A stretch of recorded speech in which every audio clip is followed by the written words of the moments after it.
উত্তরবঙ্গ রাষ্ট্রীয় পরিবহন সংস্থার চেয়ারম্যান পার্থপ্রতিম রায়কে একাধিক দাবি নিয়ে ডেপুটেশন দিলেন ইসলামপুরের ব্যবসায়ী সংগঠন federation of Islampur traders organisation অর্থাৎ ফিটোর সদস্যরা। ব্যবসায়িক সংগঠনের পক্ষ থেকে উপস্থিত ছিলেন কানাইলাল বোথরা প্রেসিডেন্ট, সুভাষ চক্রবর্তী সভাপতি সহ অন্যান্য সদস্যরা। 7 দফা দাবি ভিত্তিক এই স্মারকলিপি প্রদান করা হয় উত্তরবঙ্গ রাষ্ট্রীয় পরিবহন সংস্থার চেয়ারম্যানকে। ইসলামপুর শহর থেকে রাতে কলকাতার রকেট সার্ভিস, শিলিগুড়ি থেকে ইসলামপুর সন্ধ্যে 7টার পরে বাস সার্ভিস সহ ইসলামপুর থেকে লোকাল রুটে বাস পরিষেবা চালু করা সহ রায়গঞ্জের কর্ণজোড়া থেকে ইসলামপুরে বাস পরিষেবা চালু করার সহ বিভিন্ন দাবিতে আজ ডেপুটেশন দেওয়া হয়। চেয়ারম্যান পার্থপ্রতিম রায় বলেন, এগুলো চালু করার ব্যাপারে খতিয়ে দেখা হবে। তিনি বলেন, ইসলামপুর শিলিগুড়ি রুটে সিএনজি বাস পরিষেবা চালু করার ব্যাপারেও ভাবনা চলছে। সর্বপ্রথম আজকে এই স্বল্প সময়ের মধ্যে আপনারা সাংবাদিক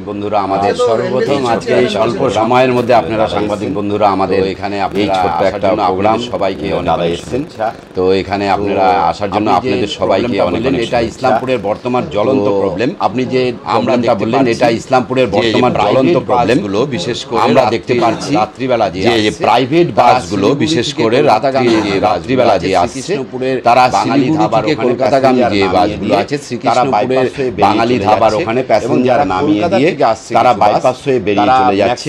এবং যারা আমাদের অলিগঞ্জের ওখানে বাইপাসের মধ্যে, তারা ম্যাক্সিমামই সেখানে আমাদের অলিগঞ্জের ওখানে বাইপাসের মধ্যে সেখানে নামিয়ে দিয়ে রাত্রিবেলা চলে যাচ্ছে প্যাসেঞ্জার। এর ফলে কি হচ্ছে, আমাদের রাত্রিবেলা যারা প্যাসেঞ্জার আসছেন তাদের একটা জীবনের ঝুঁকি তো থেকেই যাচ্ছে, এবং পণ্য সামগ্রীগুলো অর্থ হয়ে যাওয়ার একটা সম্ভাবনা যাই থাকুক না কেন, সেগুলো চুরি হয়ে যাওয়ার একটা সম্ভাবনা আপনারা জানেন। প্রায় হাফ কিলোমিটার রাস্তা বা 1 কিলোমিটার রাস্তা, ওখানে কিন্তু তেমন ভাবে লোকালয় নেই পার হয়ে, যার জন্য ওই ফাঁকা রাস্তাটা পার হয়ে যেত না। যখন স্কলার পার হয়ে ওই ব্রিজটা পর্যন্ত না, সেই কারণে ওই জায়গাটা কিন্তু আমাদের হচ্ছে রেগুলার ভয় থেকেই যায়। আমরা সেই কারণে প্রতিনিয়ত এটা হচ্ছে রেগুলার মাননীয় পৌর, আমরা কয়েকদিন আগে আমরা আমাদের মাননীয় পৌর প্রধানকে আমরা একটা ডেপুটেশন দিয়েছি।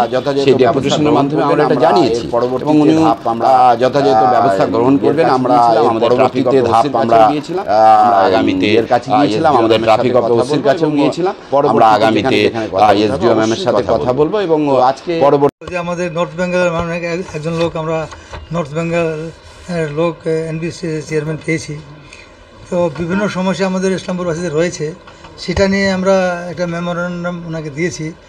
যেমন ধরুন, আজকে যদি কেউ কর্ণজোড়া যায় কোনো কাজ করে ডিএম অফিসে, বা তার বিকালে ফেরার কোনো আমাদের ব্যবস্থা ছিল না, কারণ 5টার পর কোনো গাড়ি পাওয়া যায় না। 4টার পর কেউ যদি 6টার একটা গাড়ি দরকার ছিল, সেটা আমরা পার্থক্যকে বলেছি যে কর্ণজোড়া থেকে যদি বিকালের দিকে একটা আমাদের গাড়ি যদি এখানে ইসলামপুরে, তাহলে আমাদের ইসলামবাসীরা খুব উপকৃত হবেন।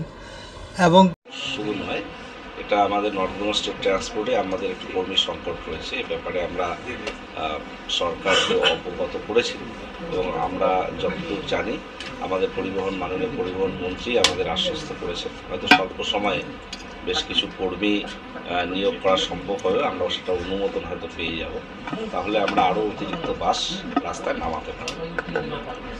দাদা, যেটা বলবো যে ইসলামপুর শহরে বাইপাস হওয়ার পরে যেটা সমস্যা বললাম একটু আগেই ফিটোকে, যে একদিকে অলিগঞ্জ বাইপাসে প্যাসেঞ্জারদের নামতে হচ্ছে, আর আরেকদিকে হচ্ছে আপনার হচ্ছে শ্রীকৃষ্ণপুর বাইপাসে প্রায় 6 কিলোমিটার 7 কিলোমিটার রাস্তা নিরাপত্তাহীনতার মধ্যে দিয়ে মানুষকে আসতে হচ্ছে। এনবিএসটিসি ইসলামপুর টু রায়গঞ্জ এবং এনবিএসটিসি ইসলামপুর টু শিলিগুড়ি সান্ধ্যকালীন এবং সকালের বাসের দাবি করেছে। ফিটো, কি বলবেন? আমাদের ইনস্ট্রাকশন দেওয়া রয়েছে আমাদের বাসগুলোকে যে রায়গঞ্জ ইসলামপুরের প্যাসেঞ্জার যখনই থাকবে তাদেরকে বাইপাসে না নিয়ে গিয়ে ইসলামপুরের ভেতর দিয়ে নিয়ে যাওয়ার ইনস্ট্রাকশন রয়েছে। আমি নিজেই গতকাল বহরমপুর থেকে